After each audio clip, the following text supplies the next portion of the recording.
तो hello guys, स्वागत है यार पार्ट 23 के अंदर। देखो मैट्रिक्स और डिटर्मिनेंट के जब चैप्टर पढ़ रहे थे अपन, तो देखो मैट्रिक्स में इन्वर्स निकालने को आता था और डिटर्मिनेंट में भी इन्वर्स निकालने को आएगा। तो देखो ये डिटर्मिनेंट के चैप्टर में आ गया adjoint and inverse of a matrix.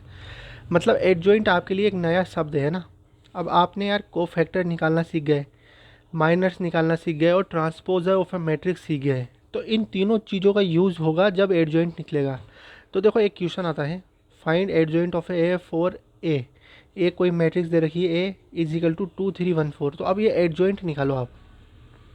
तो यार एडजॉइंट निकालने के लिए देखो सबसे सिंपल चीज़ है जो सीखने लायक है, वो क्या है दिमाग में बिठा लो कि आपको देखो इधर देखो, सॉल्यूशन करते हैं। जो प्रीवियस चैप्टर थे, जो प्रीवियस अपने पार्ट थे, अपन ने उसमें कोफैक्टर निकालना सीखा और माइनर्स निकालना सीखा। तो देखो उसी चीज़ का यूज़ करना होता है। अब किस तरह यूज़ करते हैं, तो देखो बड़ा सिंपल है, बहुत ही सिंपल है। सिंपल कैसे है कि तुम यार कोफैक्टर निकालो। कोफैक्टर कैसा होता है? कोफैक्टर कोफैक्टर कब निकलेगा? जब आप माइनर्स निकाल लोगे, क्योंकि फॉर्मूले में यूज़ आता है। कोफैक्टर का यूज़ माइनर्स के में आता है और माइनर्स निकालना आपको सिखाया ही था, ठीक है। और फिर उसके बाद आप कोफैक्टर का ट्रांसपोज कर दोगे। कोफैक्टर का ट्रांसपोज कर दोगे तो वो होता है एडजॉइंट ऑफ ए। जैसे सिंपल सी बात बताता हूँ मैं, जैसे भाई माइनर निकालते हैं अपन पहले, फिर आपको मैं इसको स्पीड में कराना भी सिखाऊंगा। देखो माइनर निकालते हैं, देखो एक बार मैं ना पूरा डिटेल में बता रहा हूँ कि एडजॉइंट ऑफ ए होता क्या है। माइनर निकालने के लिए क्या खाता मैंने, जैसे भाई M11 यहाँ से निकालेंगे तो ये रो, ये कॉलम और ये रो हटा देंगे, कैंसिल आउट कर देंगे तो 4 बचा। तो M11 4 है। M12 इधर से ये रो गए, ये गया, अब तो 1 बचा, तो M12 1 आ गया। M21 कितना है? M21 की इसकी बात हो रही है। ये यहाँ से कैंसिल आउट, ये यहाँ से कैंसिल आउट, देखो ये वाला पूरा रो कैंसिल आउट, ये वाली पूरी कॉलम कैंसिल आउट, 3 दिख रहा है, बचा हुआ तो 3 हो गया। और M22 कितना है? M22 ये रहा, देखो ये और ये गया तो 2 आ गया। M22 की पोजीशन पे कितना आ गया? 2 आ गया। ये अपने माइनस आ गए। माइनस निकालने के बाद अपन कोफैक्टर कैसे निकालते हैं? कोफैक्टर निकालते हैं, देखो मैं आपको पूरा डिटेल वर्जन दिखा रहा हूँ यार इसमें। मतलब करने को तो मैं आपको तुरंत सोल्व करके दिखा सकता हूँ, कुछ भी नहीं करना, 2 स्टेप में। लेकिन पता होना चाहिए आगे जब आप इन्वर्स निकालोगे या आप कुछ भी पढ़ोगे तो आपको पूरे एक डिटेल वर्जन पता होगा। कोफैक्टर कैसे निकालते हैं? कोफैक्टर निकालते हैं अपन के -1 की power i plus J multiply by क्या करते हैं अपन, माइनर करते हैं 1 1, या फिर आई जे यही होता है, ठीक है।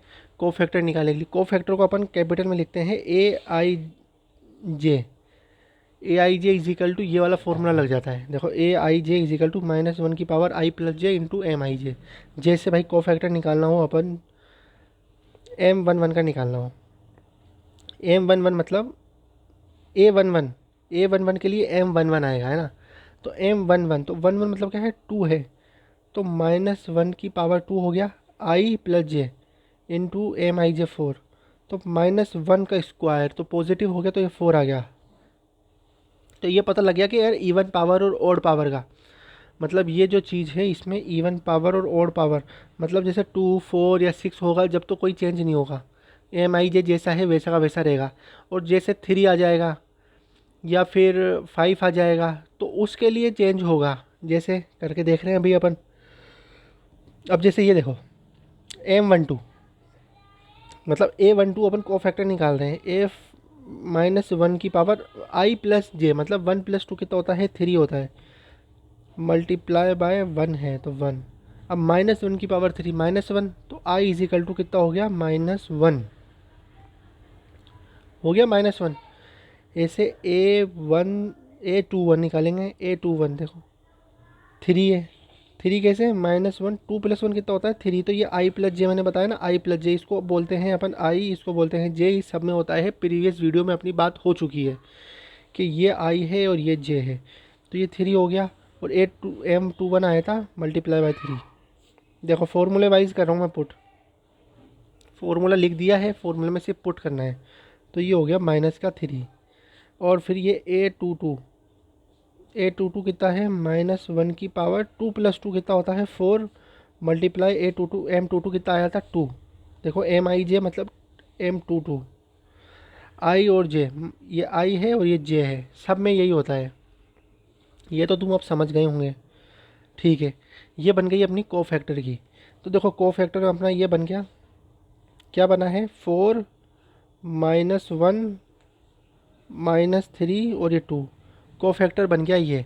तो कोफैक्टर बनने के बाद मैंने क्या बोला, transpose of a cofactor is क्या है, एडजॉइंट ऑफ ए। ये तो कोफैक्टर बन गया अपना,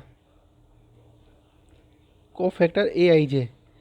अब कैसे लिखते हैं भाई, ट्रांसपोज ऑफ ए कोफैक्टर, तो ट्रांसपोज कर दो आप इसका, transpose of cofactor, cofactor AIJ, जो ये वाला ये ए है ना, ये AIJ का ट्रांसपोज कर दो। ट्रांसपोज मतलब क्या होता है, जो रो है उसको कॉलम बना दो, तो उसी को आप बोलते हो एडजॉइंट ऑफ है। तो जैसे अपन ने करा 4 -1 -3 2, तो ये जैसे तुमने कर दिया 4 -3 -1 2, तो ये तुम्हारा होता है एडजॉइंट ऑफ है। देख लो भाई, इसको मैं एक लाइन में भी सिखा सकता हूँ, कोई बड़ी बात नहीं है, एक लाइन में अगली बार से पूरा एक लाइन में सीख जाओगे। लेकिन ये जो चीज़ थी ना, माइनर्स निकालना, कोफैक्टर निकालना, फिर उसके बाद उसका ट्रांसपोज करना, ये है पूरा डिटेल वर्जन। ये इसलिए ज़रूरी होता है कि कल को तुम यार देखोगे तो तुम्हें कभी जीवन में कन्फ्यूजन नहीं होगी, इसलिए ज़रूरी है। बाकी ऐसी कोई बात नहीं है, बाकी मेथड्स बहुत सारे हैं एडजॉइन निकालने के, दूसरे मेथड पे भी अपनी बात होगी। लेकिन जब अभी अपन ने जो बात करा उसमें अपन ने क्या सीखा, सबसे पहले कोफैक्टर निकाला। कोफैक्टर निकालने के लिए माइनर्स आना चाहिए, माइनर्स आ गया। माइनर्स आने के बाद अपन साइन चेंज करेंगे, इधर अपन साइन चेंज करते हैं। जैसे कोफैक्टर के लिए कौन सी वो टेबल बताई थी मैंने आपको, ये कोफैक्टर का फॉर्मूला ये वाला, पहले माइनर्स निकालेंगे फिर कोफैक्टर के फॉर्मूले में माइनर्स का यूज़ करेंगे, ये कर लिया।